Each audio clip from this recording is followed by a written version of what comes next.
What's going on, everyone? This is Francis from the Buds and Sports Podcast, and this is week 6 of the weekly waiver wire report.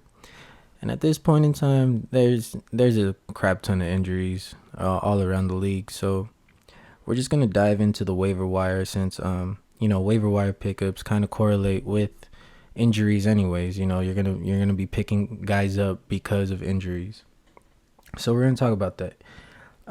Without wasting any more time, let's get right into running back. So, first one on the list is Devonta Booker. Since Saquon Barkley is likely not to play, Devonta Booker is going to be the starter for the Giants. So he is going to get, the touches that, Saquon probably would have got.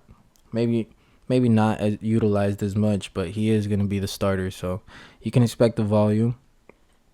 The Rams defense they're okay. They're not terrible, but not really the top 5 defense you would have expected going into this season.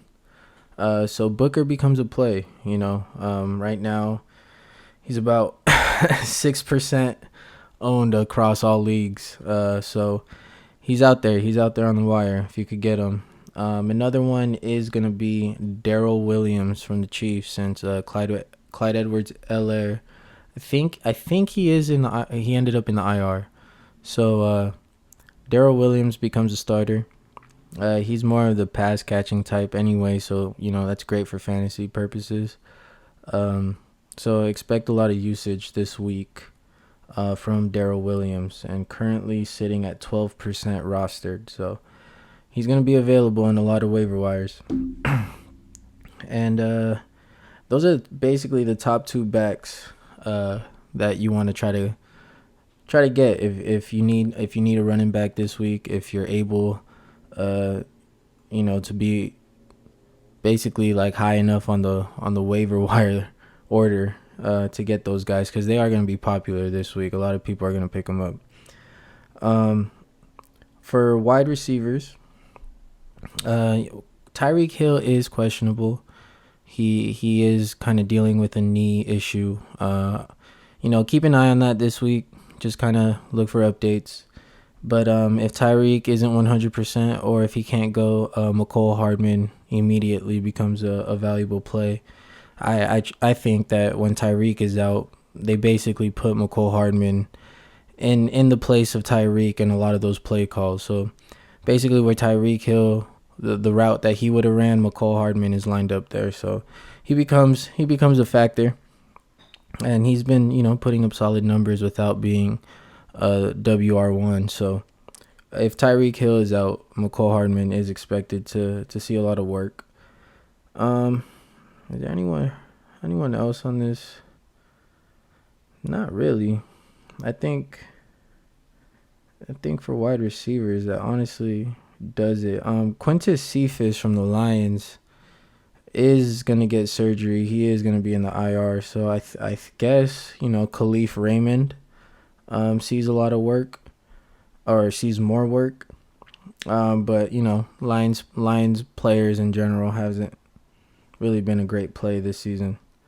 So, yeah, that's it for wide receivers. Tight ends, there are a couple of options this week. So, first, you got Zach Ertz, with Goddard on the COVID list. Zach Ertz immediately becomes a play. Ricky Seals-Jones from Washington with Logan Thomas in the IR. Seals-Jones is going to be a factor in this offense. They used Logan Thomas quite a bit. He was a big target. So Seals-Jones, becomes that big target for Washington. I think him and McLaurin versus the Chiefs are going to have a busy day. Another one, you could think about Ingram from the Giants. The Giants are super banged up. Saquon's not going to play. Daniel Jones is not going to play. Darius Slayton and Shepard are still questionable with hamstrings. They might not play. The first round pick that saw a lot of work this past week, Tony, he is questionable, so who knows if he's going to play. At this point, Ingram, the tight end, I don't see why he doesn't get 10 targets. He's going to be one of the few starters playing this weekend. So him and Devonta Booker, I think they're gonna have a busy day against the Rams, whether that's garbage time or in a weird close game or whatever. But yeah, Ingram is somebody to think about. And I think, you could also, if Dan Arnold is out there, Dan Arnold is a pretty good, pass catcher. And he seems to be immediately becoming a target at Jacksonville. So Dan Arnold, you can expect him to score a couple touchdowns this season. If you're really struggling at the tight end position, that's somebody you might want to look at.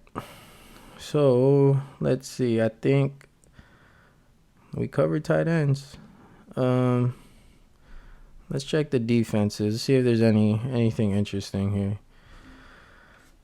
I like the Bengals defense against the Lions.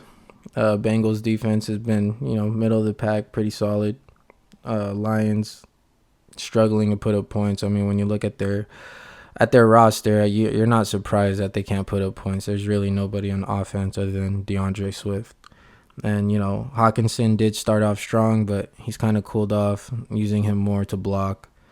So I don't really know what's going on with the Lions offense, but Bengals defense is a solid start. I don't see the Lions putting up more than 21 points. Let's see. That and maybe the Texans defense against the Colts. Just because the Colts don't really have an offense. They're gonna rely really heavy on that run game, but Texans are okay. They're not too bad. Other than that, those are my recommendations for defense. And you guys already know how I feel about kickers, so we're not even gonna go there. Yeah, those are pretty much all the notable injuries and waiver wire pickups for this week. I know last week we missed an episode of the waiver wire report.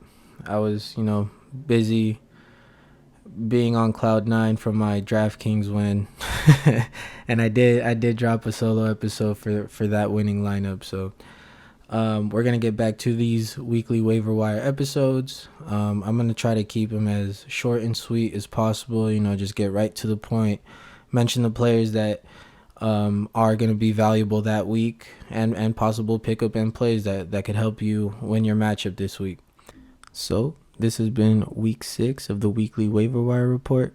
This has been Francis from the Buds and Sports podcast. Join me next week for week 7. Peace.